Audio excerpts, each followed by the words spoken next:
Okay,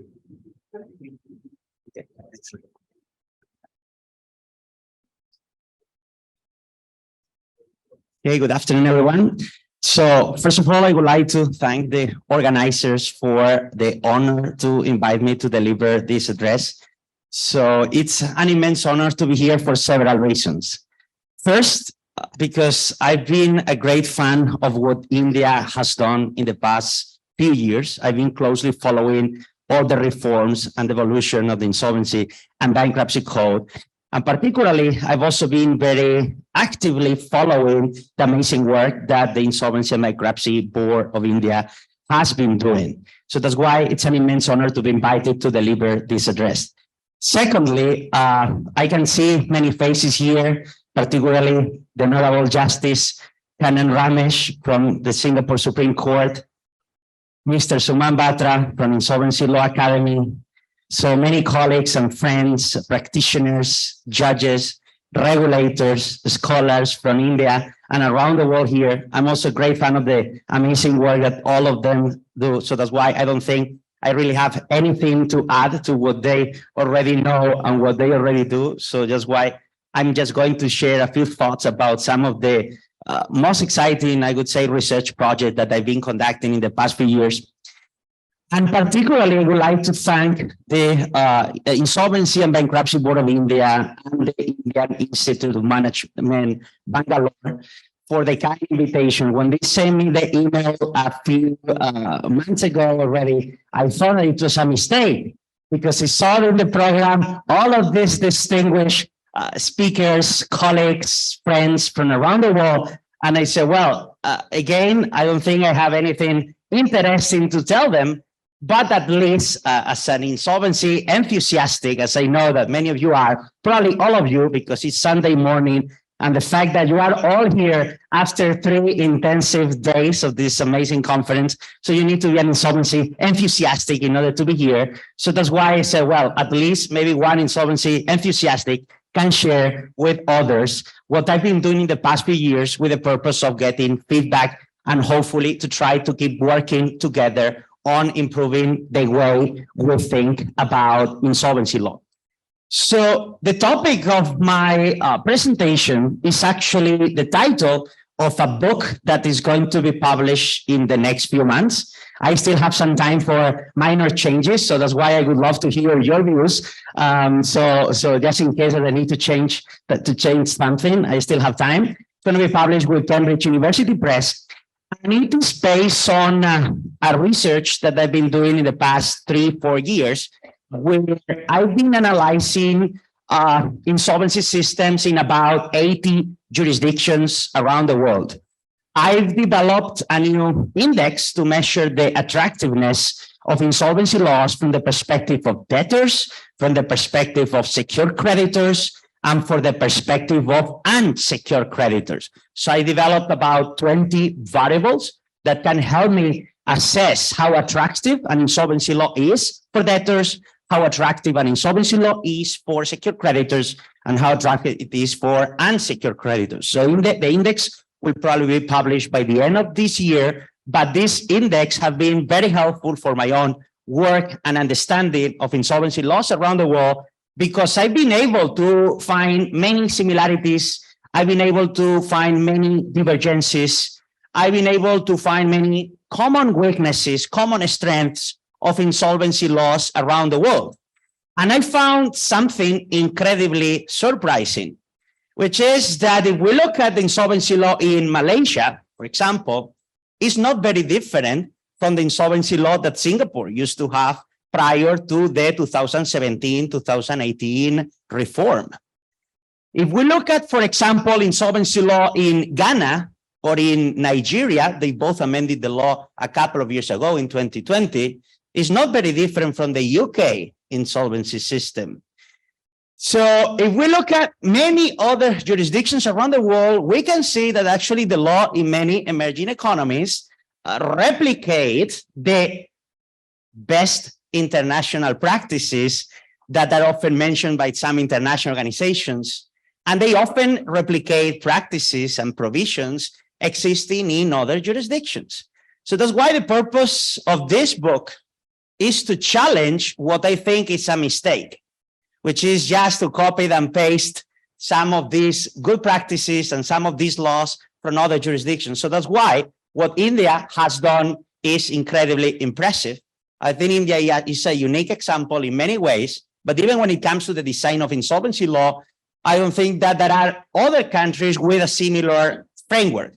So I'm not saying that this is necessarily good or bad. Then we might have the chance to assess more critically maybe some of the weaknesses, some of the strengths of the Indian insolvency framework, but at least it's something unique. It's not like, oh, we are a common law country. Let's just look at Singapore. Let's look at the UK and just cut and paste what they have, which is unfortunately what many countries, particularly Commonwealth jurisdictions, have done. Or also in Latin America, you can see sometimes some of the similarities with some European regimes, particularly Spain, France, Germany, have inspired some insolvency reforms in Latin America. Also, Morocco has very much been inspired by France. So you can tell sometimes based on legal origins, based on geographical location, based on the influence of certain international organizations, all of these similarities. So that's why the title is that we need to think about insolvency law differently in emerging economies. And I'm going to explain or try to explain why we need to think differently, why we need to reinvent insolvency law in emerging economies. So, assuming that the slides work. So, can someone help me with these slides? So the basic assumption to start with is that sometimes I think that in the academic and policy debate, we forget about the importance of insolvency law in emerging economies, when the truth is that emerging economies, broadly understood, so emerging markets and developing economies, represent 85% of the world's population, because we're thinking about India, we're thinking about China, but we're thinking also about Russia, Brazil. I would say most countries around the world are emerging economies. Only 20-something countries are classified according to the IMF as advanced economies. So most countries around the world are emerging economies. And sometimes the literature in insolvency law seems to forget that fact. And they focus on insolvency law in Europe, in the UK, in the US, a few other jurisdictions. There are some also a base of literature on Chinese insolvency law, India insolvency law, some papers on Brazil insolvency law, but still more needs to be done. Because also in terms of GDP, emerging economies represent about 60% of the world's GDP. And I mean, I think I am in a place where I don't need to mention the advantages of having an efficient and also an effective insolvency regime. But sometimes I think the benefits of having an insolvency regime is underestimated by our policymakers, by the regulators. So fortunately for India, it's not the case of the Insolvency and Bankruptcy Board of India. But unfortunately, in many countries around the world, politicians, regulators don't seem to be aware of the importance of insolvency law. I always tell my students that insolvency law is more important for solvent companies than for insolvent firms. And why is that? Because I always tell them that there are three best ways to avoid a situation of insolvency. The first one is don't start a business. If you don't start a business, don't worry about all of these problems that we have been discussing during the past 3 days. So you are not going to become insolvent, no filing for bankruptcy, nothing's going to happen. Second best advice to avoid the situation of insolvency, don't borrow. If you don't borrow, by definition, you don't have creditors. You cannot become insolvent.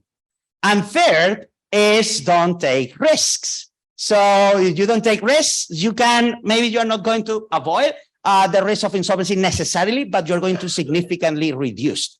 But of course, if you follow this recipe, you are going to be destroying entrepreneurship. You're going to be destroying access to finance. You're going to be destroying innovation. You're going to be destroying the opportunity to have companies obtaining the financing needed to pursue value-creating investment projects that can ultimately create jobs, create wealth, and create growth. So that's why, regardless of whether the insolvency system is basically accepting applications or not for insolvency, that doesn't mean that the insolvency law is not relevant for the real economy. The moment that we enact an insolvency legislation, debtors are going to react. Because if you tell debtors, hey, you become insolvent, you might end up in jail. As it used to happen in the Middle East until very recently in some countries. If you tell creditors you are not going to get anything in insolvency, you're going to be subordinated, then creditors are automatically going to be reluctant to extend credit, or they will increase the cost of debt. So that's why sometimes we think about insolvency law as a mechanism to help insolvent but viable firms, or sometimes we think about insolvency law as a way to reallocate the assets of non-viable firms when they become insolvent. And it's true, but that is the ex post vision of insolvency law once we already have the problem.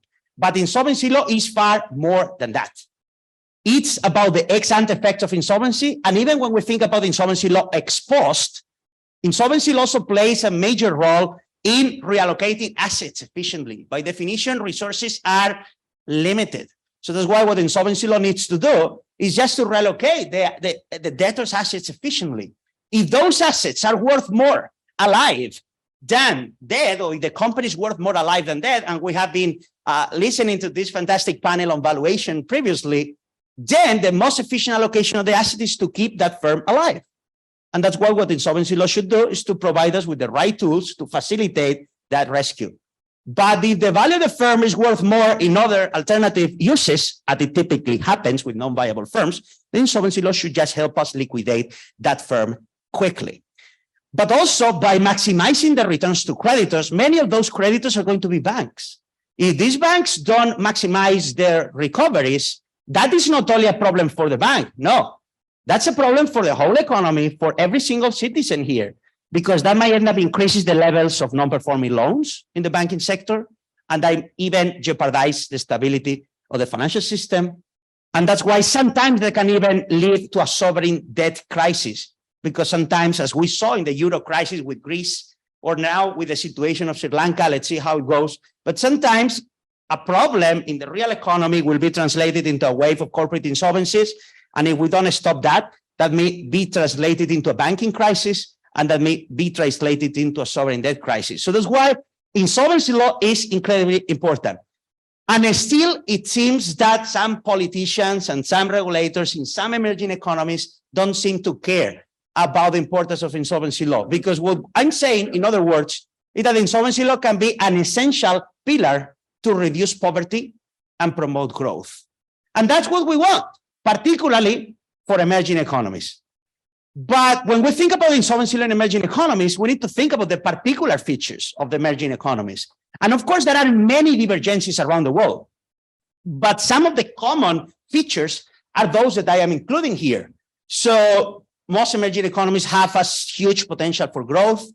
Most companies are micro and small enterprises. And even among micro and small enterprises, for example, India is the case of one of them. The majority of these micro and small enterprises are actually sole traders. Some statistics that have been analyzing show that about 90% of the micro and small enterprises in India are sole traders. This is incredibly important when thinking about a framework for micro and small enterprises, because the framework cannot focus on small companies, because most micro and small enterprises are not companies, are sole traders. So we need to think differently about the framework. Most of our large companies have controlling shareholders, typically a family, typically the government, but most of them are SOEs or family-owned firms.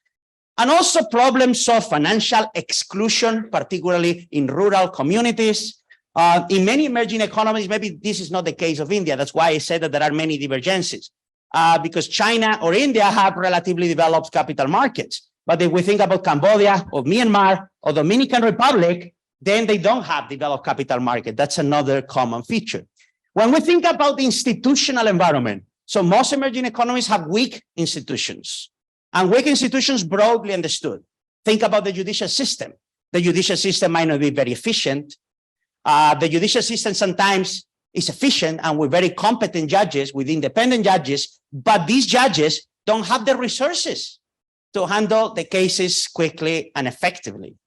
In other countries, it's even worse. They may have even problems of corruption, lack of independence of the judges, lack of competent judges to deal with complex insolvency and commercial disputes. So all of these weaknesses that probably sounds familiar to many of you here are common weaknesses in most emerging economies. There are a few exceptions. For example, Uruguay is a country that in the ranking of the rule of law globally is ranked ahead of the United States.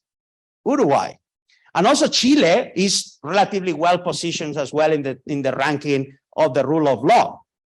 And then, of course, there are many exceptions also when it comes to corruption. We will see here, I have some data that I'm going to show you about the level of corruption around the world and also the commitment to the rule of law. But in general, another problem existing in many emerging economies, again, not in all economies because there are many differences around the world, is that this lack of commitment to the rule of law, which leads to uncertainty, lack of predictability, and lack of predictability is bad for business, is bad to promote access to finance, and therefore it's bad to promote economic growth. So here you have the rule of law index with data from 2000 to 2022. So just a few months ago was published. So we can see that with a few exceptions, mainly Scandinavian countries, Singapore, New Zealand, Canada, the US, Uruguay, Chile in Latin America, the green part, but with a few exceptions, most countries around the world face some problems when it comes to the rule of law. And when it comes to corruption, I am afraid to say that the red part are countries with problems of corruption. So corruption is everywhere. So again, the only countries that escape from this index are mainly Scandinavian countries, so the yellow countries, Scandinavian countries, Singapore, New Zealand, somehow Canada, even in the US is not that yellow as some of you might expect. But with the exception of Singapore, New Zealand, Australia, Scandinavian countries, so some countries have more or less problems of corruption, like Venezuela, for example, which is the intensive red color there. So it's one of the countries with more problems of corruption, but it's generally a problem existing in most emerging economies. So then we might not expect to adopt some practices that might require the involvement of courts, the involvement of public institutions, in the design of insolvency law in some of these countries that are far from having the good institutional environment that might exist in Singapore, that might exist in the UK, that might exist in some countries in Europe. So if we look at now what happens in most jurisdictions around the world when it comes to insolvency law, again, there are many exceptions, and I'm going to mention some of them. But we look at the insolvency laws, and there are some similarities. So generally, insolvency laws are unattractive to debtors in many emerging economies. So the problem is not only maybe in India, or it's not only in Cambodia, it's also in Bolivia, it's also in Dominican Republic. There are common weaknesses. Because if I tell you that the insolvency process is costly, is lengthy, is complex, it sounds that I am referring to the insolvency process in India, right? But that's not only an Indian problem. That's a problem existing in most countries around the world.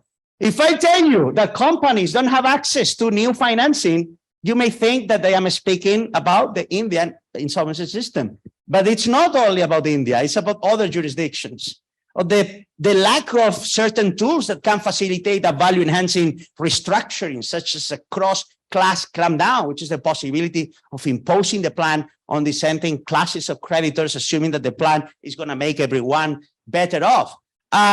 Sometimes we require the mandatory appointment of an IP, an insolvency practitioner, because we saw that that was a good practice, according to the international organizations, or we saw that this is what Singapore or the UK may do for administration and judicial management, and we replicate those laws, and we require, of course, the appointment of an IP. But unfortunately, many emerging economies don't have the luxury of having the fantastic pool of insolvency practitioners that India may have. Many emerging economies don't have sophisticated insolvency practitioners.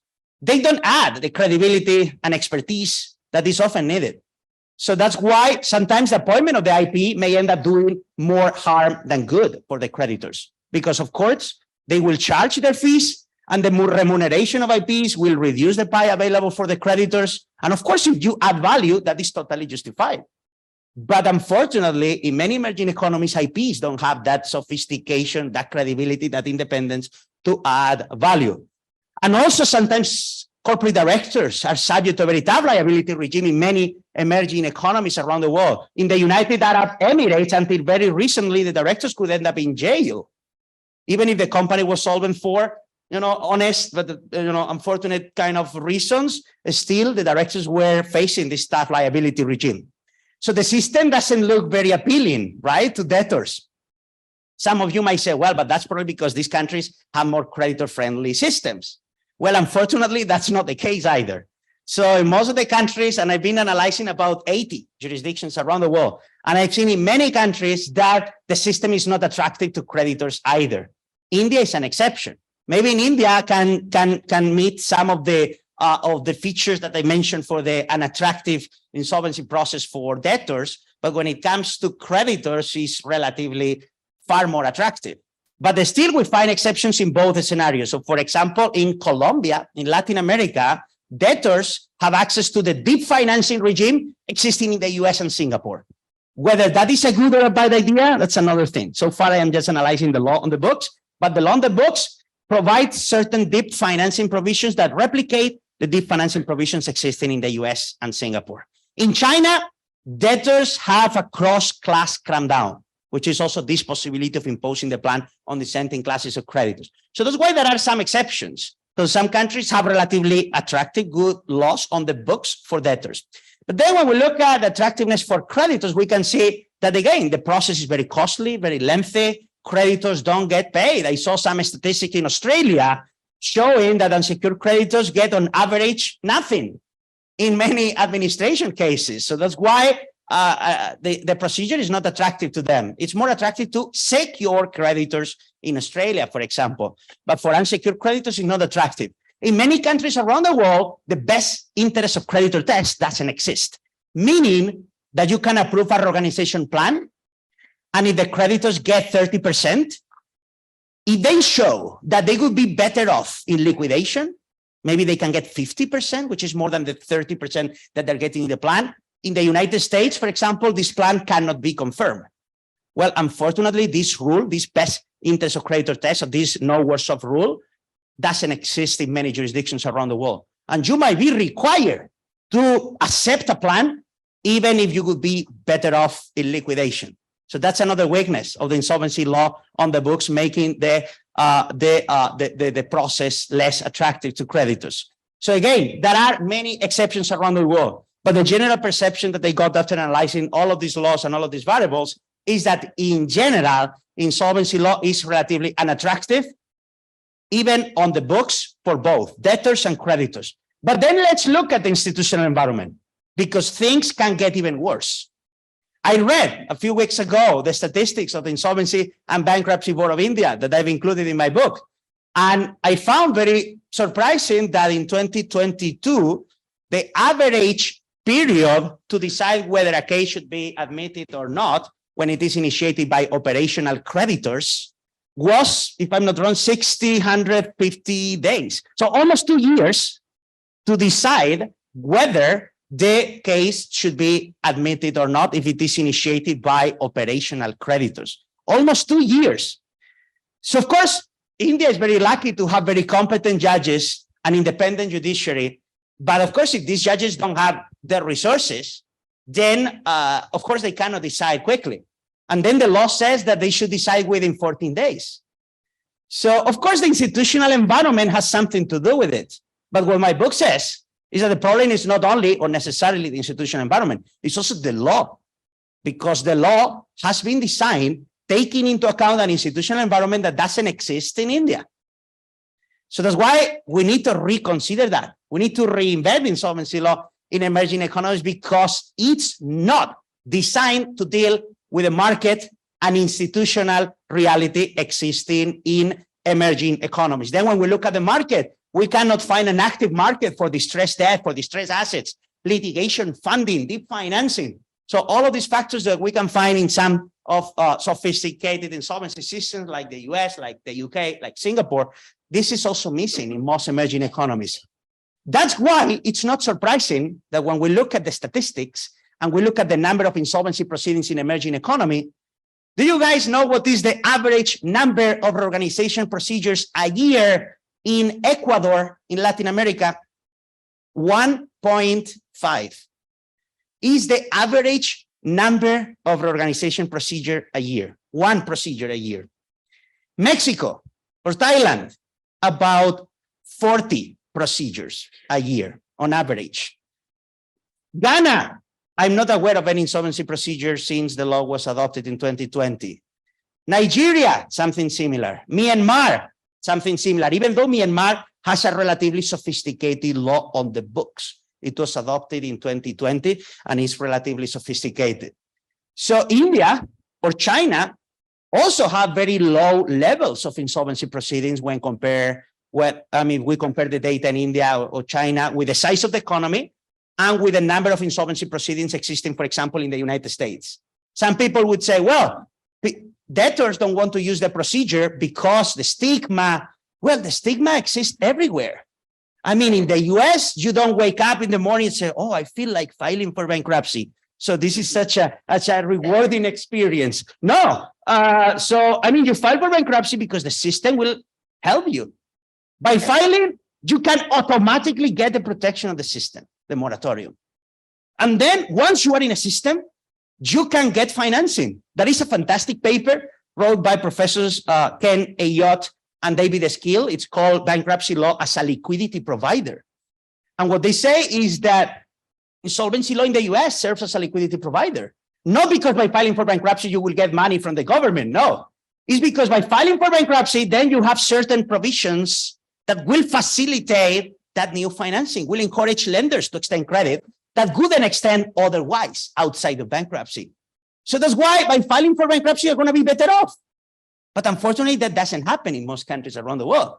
So that's why debtors and creditors are rationally reluctant to insolvency proceedings in most emerging economies.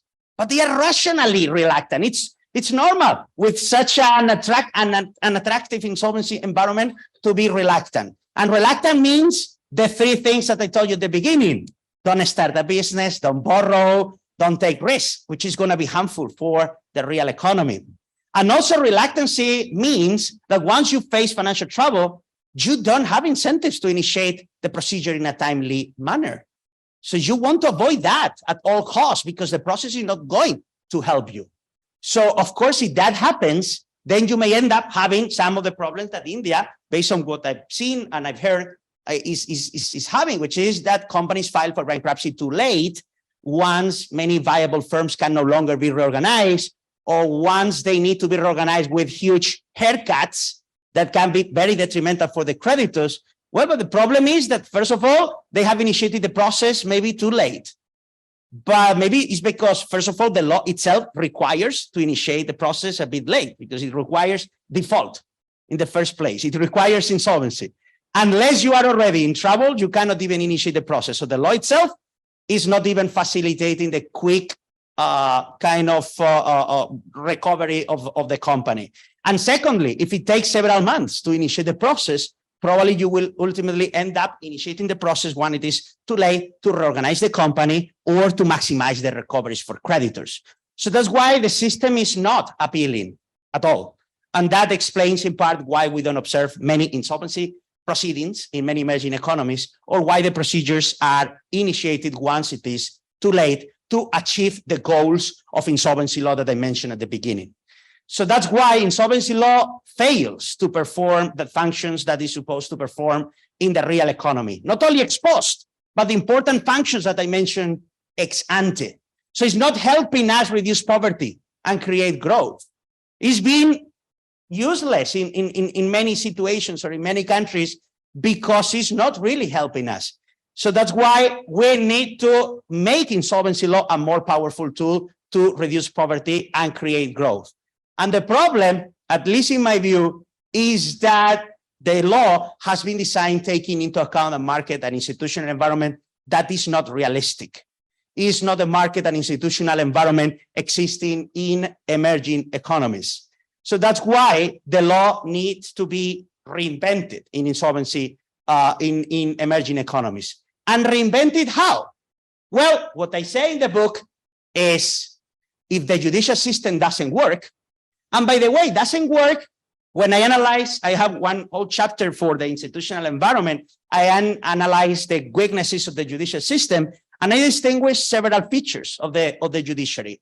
You may have a judiciary that is independent. The ideal judiciary should be independent, should be efficient, should have the resources, should have the expertise, predictability, attachment to the rule of law. That's the ideal scenario, which is the scenario that some countries like Singapore, somehow the US, particularly some courts, even more than others in the United States, the UK, and a few other jurisdictions. But if you don't meet all of these requirements, and by the way, this is something that many advanced economies don't do either.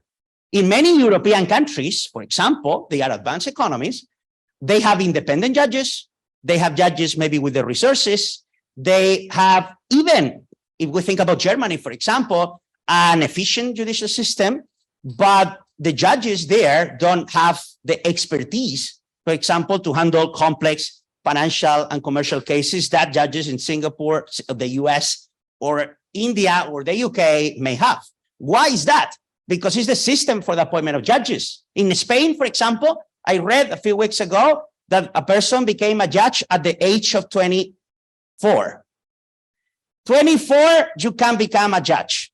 Why? Because what you need is a law degree and then to pass a public exam. A tough exam, by the way, it's a tough exam. But if you pass that exam, you can become a judge without any professional experience, without the need to have seen a single contract in your life, and you become a judge. So of course, with those features, you may have an independent judiciary, efficient judiciary, but you don't have the sophistication needed to handle complex insolvency cases. So that's why my book actually ended up with a chapter saying, reinventing insolvency law in emerging economies and beyond.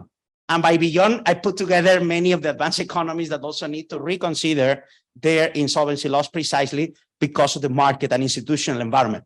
So that's why if the judicial system doesn't work efficiently and effectively in a credible manner, we need to minimize the use of the judicial system. That's what I said in the book, and I can explain how. Then if the public sector, again, faces problems of corruption or lack of efficiency, then we cannot rely on public authorities to be actively involved also in many insolvency proceedings. So in some countries like Colombia, for example, public authorities can initiate an insolvency procedure. So it can be initiated not only by debtors and creditors, but also by the superintendents of companies. Even if it's not a financial institution. I'm not speaking about the special institution like insurance company or banks. No, regular companies, and you have the public sector. In most countries around the world, the public sector also enjoys a preferential treatment in the ranking of claims. But if we have problems of corruption, for example, and the public sector is not going to efficiently use the resources collected from taxpayers, maybe it would be much better to abolish that preferential treatment in the ranking of claims that many public authorities have. And then the recoveries for unsecured creditors will increase, and there will be more money in the private sector that can be used to pursue value-creating activities. If the system is mainly formed by micro and small enterprises, of course, we need an insolvency procedure that will work for them. Some countries, India is one of them, or Australia, Singapore, have adopted some simplified insolvency frameworks, but some countries have failed to respond to the reality of the country. India has adopted this pre-pack for micro and small enterprises. But first of all, it's not for small enterprises, it's for small companies. So if you are a sole trader, as far as I know, you don't have access to that procedure. So you will need to use the rules for personal insolvency. But actually, as I mentioned earlier, looking at the statistics, more than 90% of the micro and small enterprises in India are sole traders. So that's why the law is excluding the majority of micro and small enterprises. So if we have also inefficient insolvency proceedings, even if we, of course, amend some of these recommendations that I'm going to mention in a minute that I develop in the book, then if the insolvency proceeding is, as it unfortunately is in many countries, value destructive, so it destroys value for both debtors and creditors, maybe we need to avoid the use of those inefficient insolvency proceedings by actively promoting workouts. We heard yesterday that India is in that direction, promoting hybrid procedures, but not forcing companies to use a procedure that is going to make everyone worse off. So that's why we need to think about insolvency law differently. And I'm going to mention some of the ideas that I discuss in the book, so in different chapters of the book, about what emerging economies should, at least in my view, do. When it comes to the insolvency proceeding itself, the formal insolvency process, that needs to be redesigned. Redesigned taking into account the reality of emerging economies. As I mentioned, we need to reduce the involvement of the judiciary. Because again, lack of expertise or lack of efficiency or lack of resources or lack of independence, unfortunately in some emerging economies, all of these problems together, in some countries, maybe only some of them. But if we have this problem, we need to reduce the involvement of the judiciary. How? Well, for example, when it comes to the initiation of the insolvency process, then if it takes almost 2 years to initiate an insolvency proceeding, then, and to get the protection of insolvency law, maybe we can adopt something similar to what the US has, which is the automatic stay. And by filing for bankruptcy, you automatically get the protection of the moratorium. And some of you would say, well, but that can lead to opportunistic behavior by the debtor, right? And we don't want that, because that is the case where lenders, again, are going to be reluctant about the possibility of extending credit, and that may end up harming the economy. And I totally agree. That's why what I said is that we provide the moratorium, but at the same time, we allow the creditors, or at least a percentage of the creditors, to terminate the procedure or to terminate the moratorium at any time without court review. The creditors themselves, 25%, the majority, up to each country to decide, but the debtor will initiate automatically. But if the creditors want, 1 year later, one day later, or 1 week later, they can terminate the process. When it comes to deep financing, again, Colombia has adopted this regime from the US, apparently saying, well, we are going to adopt all of these sophisticated provisions. Yes, but the US is a country with a very efficient, or Singapore, very efficient, sophisticated judiciary, and deciding whether the new financing should be approved or not is a very complex decision. I mean, I've never been a judge, so we can ask some of the judges, but I've always believed that these are really complex decisions, because you need to decide whether the new financing is going to make everyone worse off or better off, and to authorize the new financing only if you think that everybody's going to be worse off. Sorry, it's going to be better off. So meaning that your decision will involve valuation issues, will involve projections, will involve assessing the investment that the debtor is planning, assessing the viability of the debtor itself, assessing the impact of that on creditors. And not only that, if you make a bad decision, and by bad decision, I mean ultimately authorizing something that is not going to create value or preserve value, and therefore it makes ultimately the creditors worse off, your decision, it is in your shoulder, that is going to be making the creditors worse off. And that's why lenders in the country will have incentives to increase the cost of debt, and that may end up harming the economy. So it's a very complex decision. So that's why I don't think the judges in most emerging economies have the resources, sometimes the expertise, sometimes the efficiency of the judicial system to make this type of decision. So that's why this is something that should be done by the creditors. And some of you may say, well, that's what we have in India. The committee of creditors should be approving this. So that's why many emerging economies have something to learn, many things to learn from India, and this is actually one of them. And I totally agree, but I don't think the Indian system is perfect either, because the decision is made, if I'm not wrong, by the committee of creditors, meaning the financial creditors, meaning that many secure creditors are going to be deciding this authorization of new financing. And secure creditors, if they are over-secure or fully secure, they don't have incentive. Do I need to finish? Sorry? Oh, do I need to finish? Or? You have another 10 Okay, so do I have, okay, so just to conclude. So, because I was getting excited, as you guys can see, I'm very passionate about this issue. So it's even better. I mean, my publisher, Cambridge University Press, is going to be very happy that I'm not disclosing everything. So you guys still have incentives to buy the book. The point is, the book discusses how exactly we need to be reinventing insolvency law in emerging economies, how we can actively promote workouts, because many countries say, yeah, we need to promote workouts, and then they do they do nothing to promote workout. So they impose liability for insolvent trading. And that's why directors don't even have incentives to actively try to reach an agreement out of court. Directors' duties, if we have an inefficient insolvency system, we cannot impose a duty to file for bankruptcy, as Cambodia, Vietnam, United Arab Emirates, or many European countries do. So that's why, and also, if the system itself is not efficient even after amending the system, why not allowing debtors to choose an insolvency forum? So if you are a debtor from Bolivia with a very unattractive insolvency system, why not allowing that debtor from Bolivia to choose in the company's constitution, for example, that in the event of insolvency, they will go to the US or will go to Singapore. If you do something like that, debtors in Bolivia will have more access to finance. So if the system is not helping the economy in Bolivia, at least this freedom of choice will allow debtors to stay more financing, to promote more entrepreneurship, to promote more growth. And of course, some of you may say, well, but that can lead to opportunistic behavior if you choose the insolvency forum, because sophisticated lenders, of course, they will price that.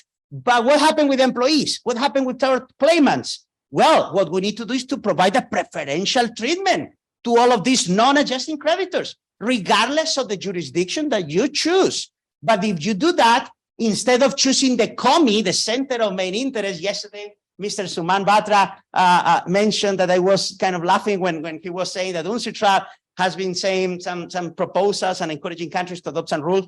And I fully agree with some of those proposals. And the first one is the key aspect of the model loan cross-border insolvency, which is the center of main interest. Because if you have your assets, your office, your everything in Bolivia, then that means that you are kind of required to initiate the insolvency proceeding in Bolivia, and that you are required to bear all the significant costs and inefficiencies existing in the Bolivian insolvency framework. So it's going to make the whole country worse off. Of course, you can still file for bankruptcy in the US or Singapore if you show the connection, but still you may have problem when it comes to the recognition of the procedure if you initiate the procedure in a place that is not your center of main interest. So why not favoring the choice of insolvency forum ex ante at the very beginning, so companies may have more access to finance? So I think there is a lot of work ahead. I think we all need to reconsider the way we design insolvency laws in emerging economies. And that's why, again, I would like to congratulate you all, particularly the organizers, Institute Management Bangalore, Insolvency and Bankruptcy Board of India, because we need more events like this one to try to think together with how we can all improve our insolvency systems, because sometimes our politicians, our regulators are not aware of the importance of insolvency law, because insolvency law is indeed a powerful, or could be a powerful mechanism to reduce poverty and to promote growth. Thank you so much, and my apologies for that. And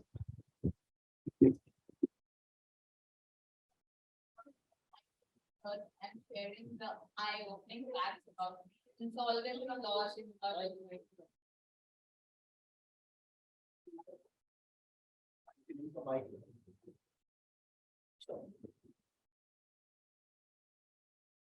Thank you, Professor Aurelio, for sharing your insightful research and eye-opening facts about insolvency laws in emerging economies.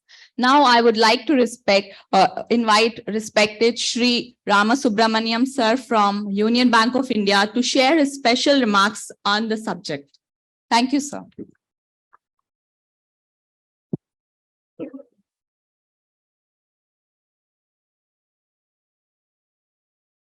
So thank you. Good afternoon to all of you. I think being the last speaker in the entire forum, I am going to say, I think you would have heard it in the last 3 days, all the things. But what here I am going to touch upon is from a banker's perspective. As a banker, what is the relevance of the IBC law? And before commencing, I want to thank Dr. Jayadev sir and CCM RM Vertical of IIM Bangalore for allowing us to be a Union Bank of India to associate with this discussions. And I once again thank you for that opportunity, sir.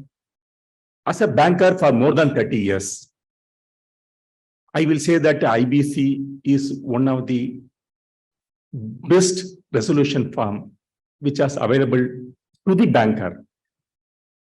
where though many may say that there are so much delays, there is admission is getting delayed, but give an opportunity to the IBC.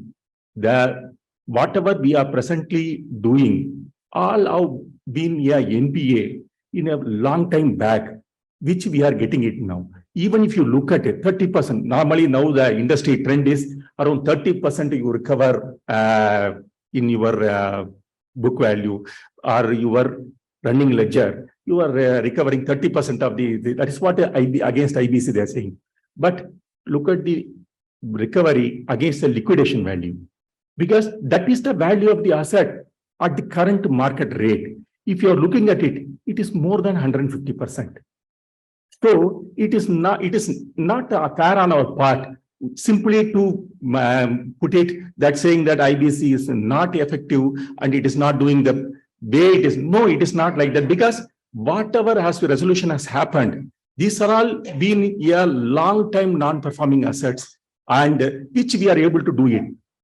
Still, as a banker, practical banker, I can say that IBC gives us, the bankers, a confidence to talk to the client, saying that that this will be one of the mechanism, and it also gives the confidence to the banker, saying to take the commercial decision, say that to even change the management, because it is a very clear over-the-counter process, which helps the banker also to justify the decisions, commercial decisions. In the panel discussion, I saw one question comes that how you are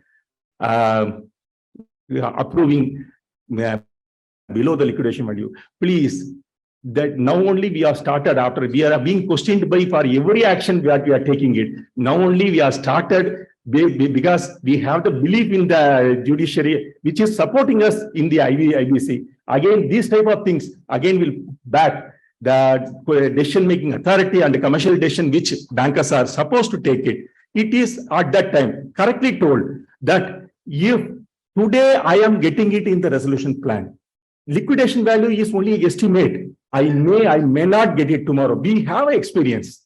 So it is not with numbers we have to look at the decisions. Certainly, I expect that this will be taken, and this is going forward, this will be one of the very good tool for the bank. Yes, IBC basic principles are maximization of value. But as a banker, what we look at IBC is one of the very important is availability of credit during the process.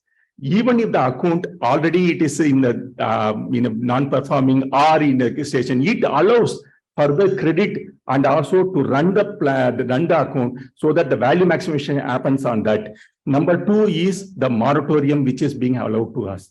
We have seen many cases in the past where few bankers were deciding to go for a resolution of an asset. Even now also it happens. But suddenly one of the lender chooses to go to DRT or file. The entire resolution process gets installed because of that. But IBC, it allows a moratorium period where we can work out. And if that, and it gives a very comfort to the bankers to take the decisions, even for change of management. And yes, there is a delay because of there are a lot of extensions there. But if you look at the back, if you are seeing the average from our bank, I could say that the average resolutions which are happening or recovery happening was around 4.3 years. Now, because of IBC, it has come to 1.6 years. It is now only it's been there, and we have to allow this to season itself so that the best benefit of IBC can be got for the both economy. As rightly told by Martinez, it is good for the economy that the asset should not be allowed to depreciate. Bankers, as a banker, I can say that we always to the last mile, we will see that whether how to save the asset. We don't want to sell the plant in a scrap value at any cost, because that is having an employment opportunity for the economy, and that gives a lot of comfort to the bankers.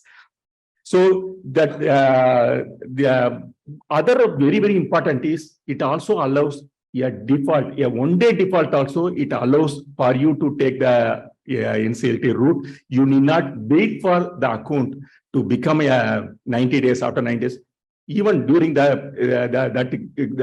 comforts what it is giving. Yes, there are some disputes or some frictions are happening between the IP and the COCs because it is a working process. Once both of us, we know that we have to coexist, it all will even out. And I expect that this law has to be updated itself on a regular basis to make it as a powerful tool for, not for recovery, but for resolution of the assets. Thank you once again. I thank Mr. Jayadev sir and also CCMRM of IIM Bangalore for giving us the opportunity. Thank you very much. Thank you, sir. Now I would like to invite Professor Jayadev to honor the guests and present them a memento as a gesture of thanks. Thank you so much, sir. It's an honor to have you in person with us, sir.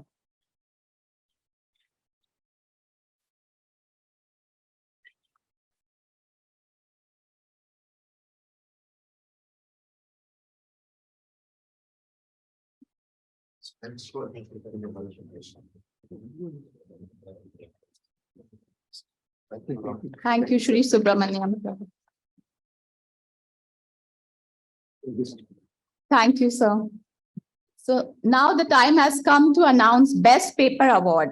And I would like to invite Professor a few words on how they arrived at the criteria for selecting the Best Paper Award.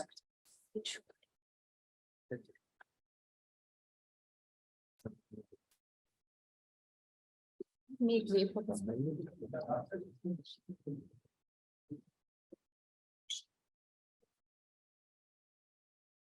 So first of all, thank you, Professor Jayadev, for giving me an opportunity to be a part of the committee for selecting the Best Paper Awards. Now, I must confess on behalf of the committee that it was certainly not an easy task to choose two best papers from a pool of 40 high-quality papers that were presented at the conference. So the committee chose a number of criteria to arrive at the Best Paper Awards. So we looked at first the incremental contribution of the paper. So here we looked at what is the research question that the paper addresses and what is the contribution of the paper to the prior literature.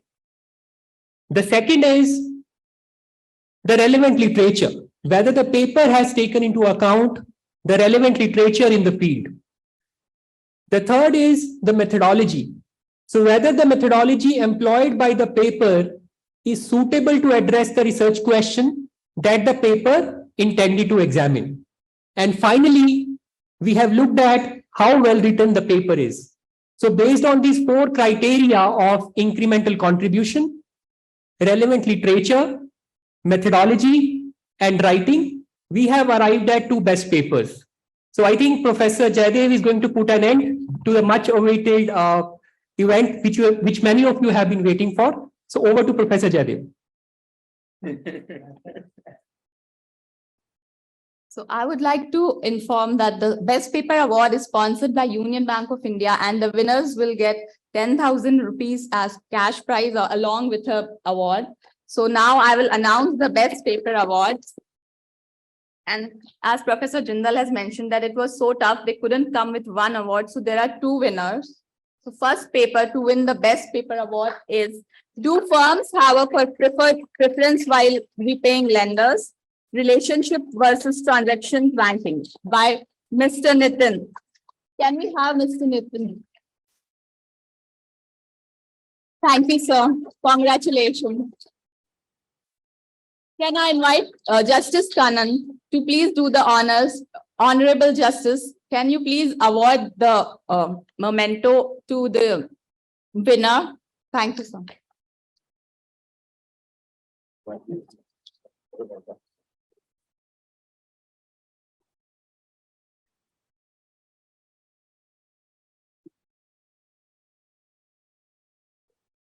Congratulations.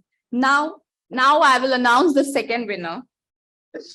So the next winner is from the Home Buyers conundrum in real estate insolvency. So I would like to invite Miss Mehreen Garg, who is the co-author, and the other author, Professor Arjia, couldn't be here. So congratulations, ma'am, for winning the award.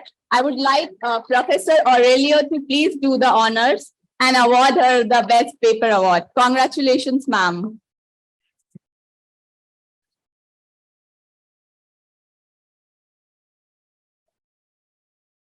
A very hearty congratulations to both the winners.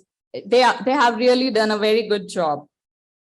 So now with this, I would like to invite Mr. Sudhaker Shukla, whole-time member IBBI, to please conclude the conference with few remarks. Please, sir.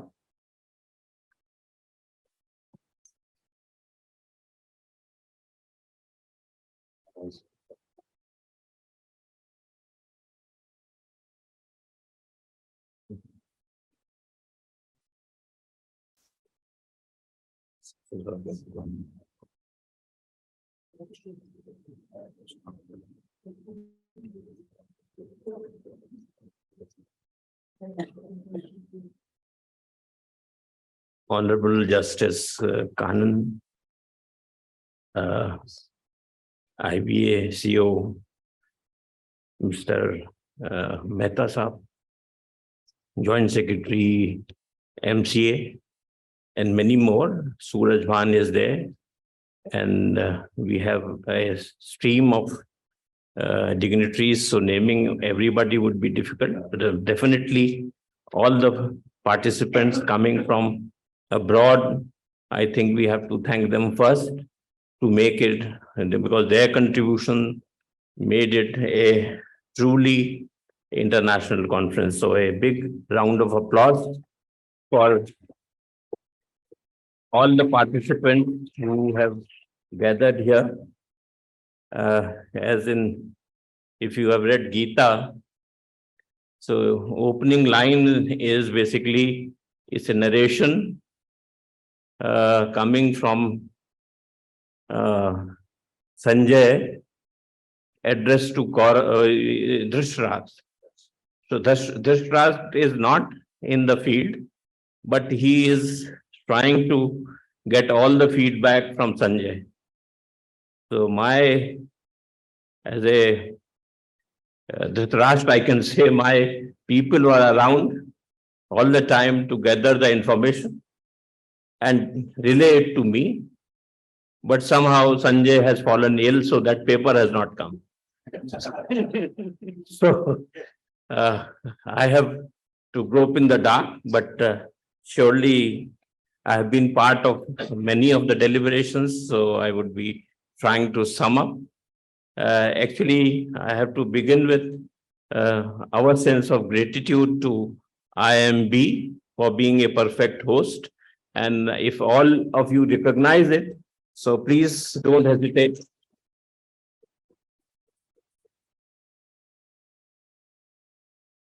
I think Professor Jayadev ji and Vrati, Aishwarya, and also I think Dr. Abhinav contributed a lot towards success of this conference. If they are around, they can stand up and wave to the crowd.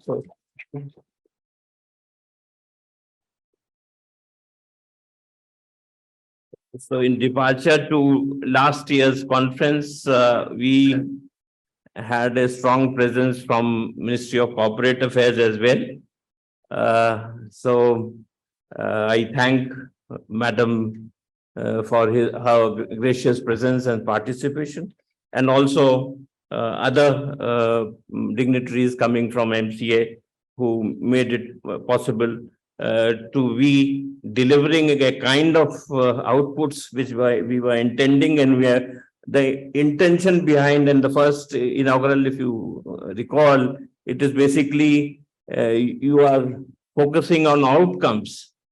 So outcomes, what will come finally in the safe hand of Madam. So I think a round of applause for MCA for being here and taking down all the pain and in noting down what is emerging from the conference.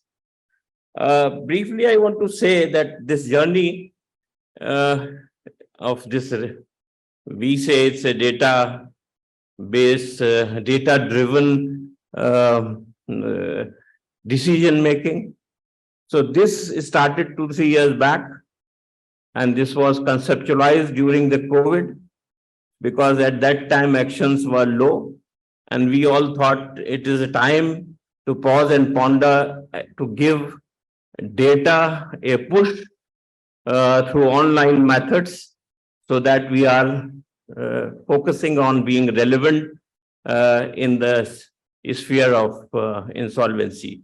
So that's how it all started, and we formed a research guidance group under Dr. K.P. Krishnan, and Dr. K.P. Krishnan could not make it, but I think from their first conference was decided. Professor P. Ram Mohan is here, who hosted the first conference in Ahmedabad. Can you please stand up, sir? So we are just recognized in recognition. So it was such a grand success that basically we cannot forget the hospitality you extended to us. Thank you very much. And the kind of hospitality we are getting is also, I think we are carrying forward that kind of culture. And each of us actually who was placed outside this campus was trying to come in and be accommodated here. At least I was trying.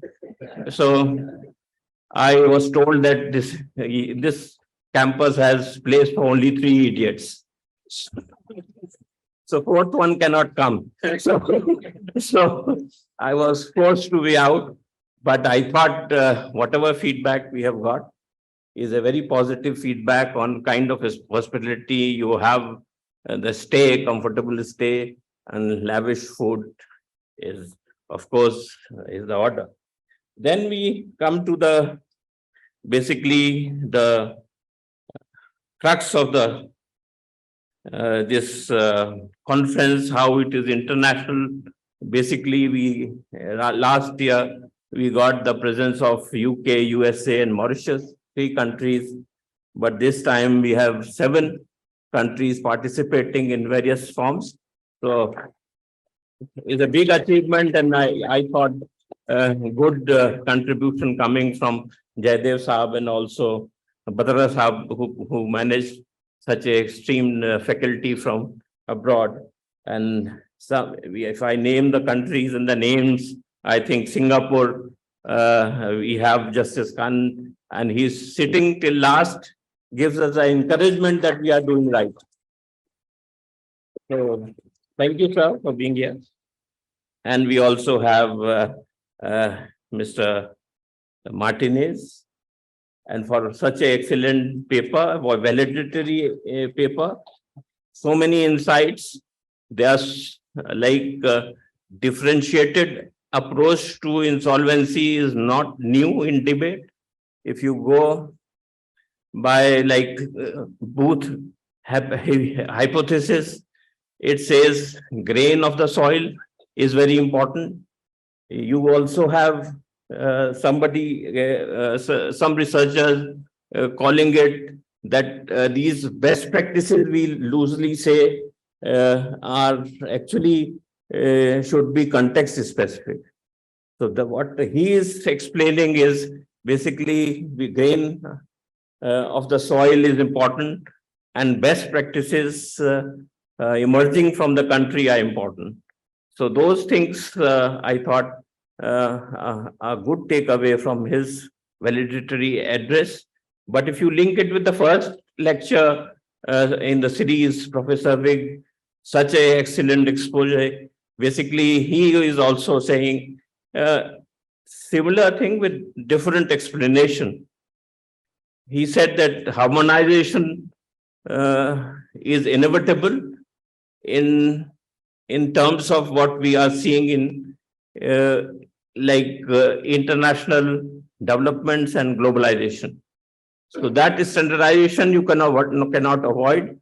But flip side is that basically, if you rely too much on that, you are sacrificing the local content and local expertise and local innovation. So I thought those points relate very well what he said at the end. So beginning and the end, the theme is underlying that we have to learn from outside, but we have to be vigilant about the context and how to deliver what is required to be delivered in Indian context, Indian realities, and take this regime forward. I thought then we have 2 or 3 participants from US, Professor Vic, I already mentioned, then Mr. H.M. Spragan, and also I'm not counting her as a US representative, but World Bank representative, Ms. Antonio Maniz, who also participated in various deliberations. I think participant from Japan, Hiroshima Kosua is again is here. So kindly. So we also had some insights from Hong Kong. So Madam, can you? And also online, we were joined by Shri Ajit Niwad Cabral from Sri Lanka. So this is the list, but we could not wish away to say that UK also participated through, like, not only as a sponsor, but their deputy commissioner was present here to inaugurate the conference. So it is very much what we see in the menu. And now coming to some basically themes which we have discussed actually. Many of you may not be knowing, but we started this conference with a inauguration of EV stand there where you can charge your electrical vehicle as a part of recognition towards environmental issues. It started with the opening of that. Then if you see what the organizers have done, basically this identity card does not have the plastic cover. You don't have convenience of plastic bottled water. So round of applause for environmental friendly techniques which you are at display. And that actually encouraged me to ask in the last session that why not, when Mother Earth is taking the haircut, then why not to have some discourse on like how insolvency regimes can shift the brown field projects into green technology. So that discourse, I think some research from IIM would be needing, but I think international community is agile. We will be also happy to partner this thought. And in moving forward, perhaps some 5 years down the lane, this would be a necessity. So otherwise, all of us would be unemployed because changes are taking very fast and environment changes are really alarming. So then in the themes actually, we also discuss about SMEs. SMEs recipes are very clear what they want. We discuss one side of the story only.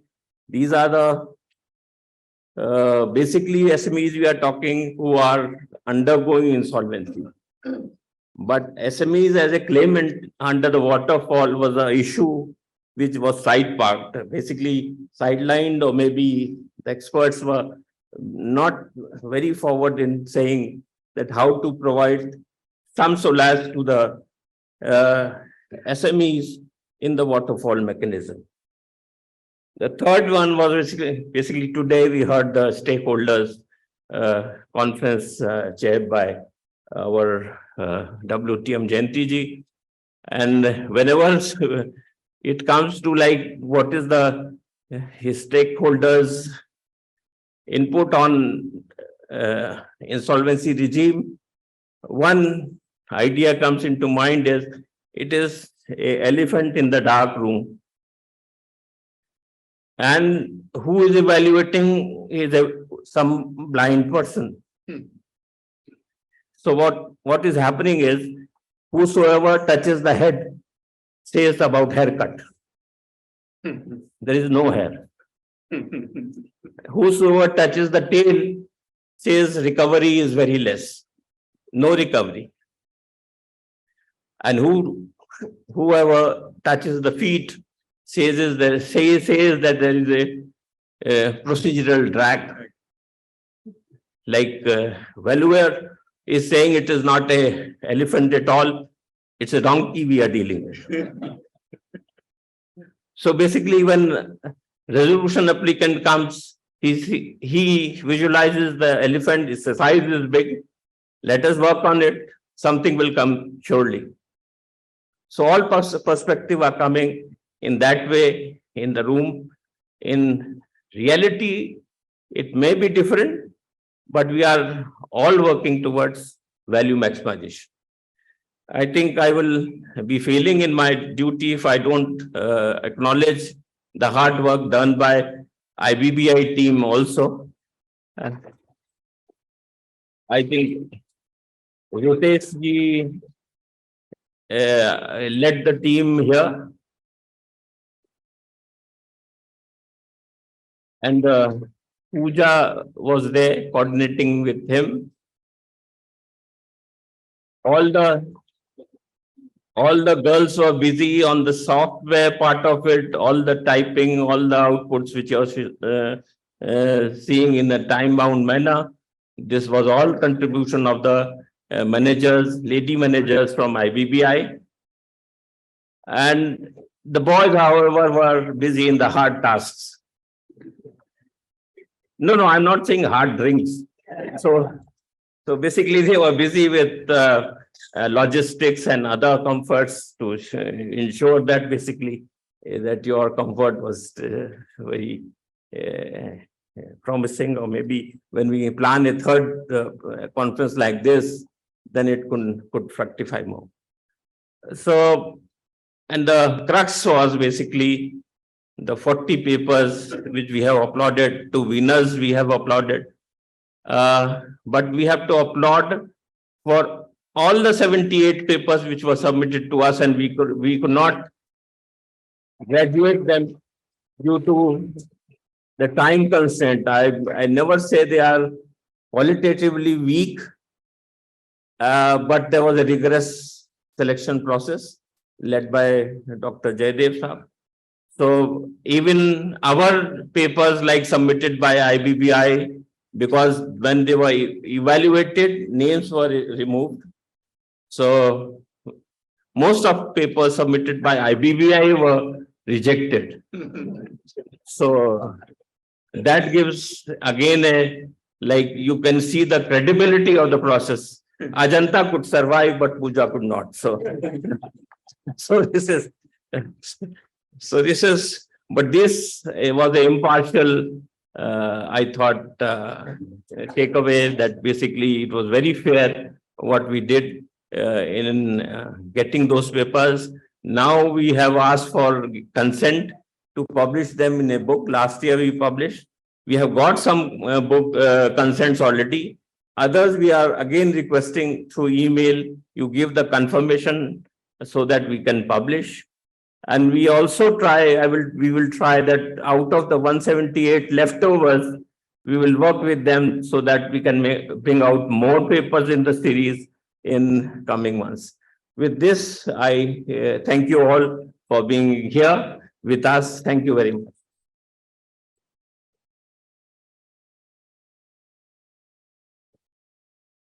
Thank you, sir. Thank you also for Thank all your effort, your guidance. You know, the person who does the vote of thanks never gets. No, that is why I'm saying. I said in the beginning, I lost my paper, but I have a big thanks to all the sponsors and British High Commissioner. And your rounds of applause should go to the sponsors as well. British High Commissioner, NESL, Union Bank of India, Bank of Maharashtra, SIDBI, and above all, ILA for sponsoring so many resource persons to be with us. Thank you very much. Thanks. Thank you, sir. I would like to invite Professor Jayadev to thank him. Sir, please wait. We will like to award and present a memento as a token of gesture of thanks. Sir. Yeah, already Shukla ji has covered very extensively on behalf of IIM Bangalore. First of all, thanks to IBBA for giving this opportunity, and it's no doubt it's a big work and it's a deviation from the regular work also. But it is mainstreamed with research which is going on. A couple of PhD students are working already, and some are highly motivated to work. So I'm sure this is converge with the research activity at the IIM Bangalore, and will move forward. And many of my colleagues who are here, actually referee process, you put everything on me, but I am not the person. We have various teams we have constituted for review process, and it was unanimous review has been done by faculty colleagues, Varun Jindal, Devjit, Venkatesh Panchabhageshan, and Sabarinathan and Padmini. So many people, all of them have done this work, Abhinav Anand, and thanks to them also we have constituted the committee for evaluation of the best paper, and Professor Varun Jindal and Anirudh as well as Devjit was there, and they have Padma and Prabhu Venkatachalam there. Just they submitted their PhDs and waiting for the award. They are also included because they know best what is happening in the market. So they know how to evaluate it. So this is how the process has taken up. And I'm very much thankful to entire administrative team. I think first vice president is coming. They have come to see the protocol issues and all that one. I am seeing that our team people moving around here. So thanks to all of them and our logistics team. They have helped a lot, especially our caterers. And I'm sure you are all happy with the food being served for the last 2 days. Hope you are all healthy and energetic to go back to home. Right. Wish you all the best. And thank you very much if I'm missing anybody. And above all, for the last 2 months, my team members, Dr. Aishwarya Krishna, and very extensive work they have done apart from the IBBI, along with the IBBI team. Continuous phone calls, so many emails, and sometimes Zoom calls and meetings. These things has been successfully concluded. Thanks to many dignitaries who have come all the way. And Sri Suman Badra, Sri Ramesh Kannan, and City Hong Kong professor, and of course, when I just said, you please can you come from all the way Japan, he has a lot of visa problems, but all that he has taken time to solve all those things on his own, and have taken the interest to come. And Vikrant Vihang, because coming 18 to 20 hours journey and coming here for the sake of one lecture, is really, he has interacted with our PhD students also very, very motivating. And I'm sure these relationships will go long and will have a fruitful work in the future also. Thank you very much. So lunch is arranged for all of you. Please join for lunch and let us meet some other time. Yeah. Sir, please, we'll award a memento to Shri Sudhaker Shukla as a gesture of thanks, heartfelt thanks for giving us this opportunity, sir. Thank you so much. I would also like to invite Mr. Ritesh Tavadia, and we would like to present him a memento as a thanks for all his efforts. Thank you so much, sir. We really appreciate and value. Ritesh. Thank you everyone for your patience. With this, Miss Pooja Singla, please join.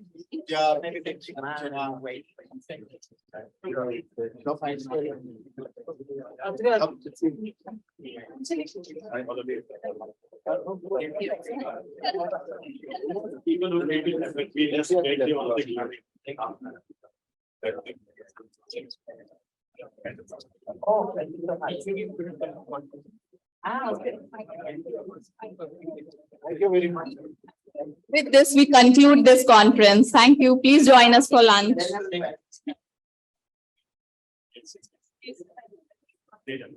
Look forward to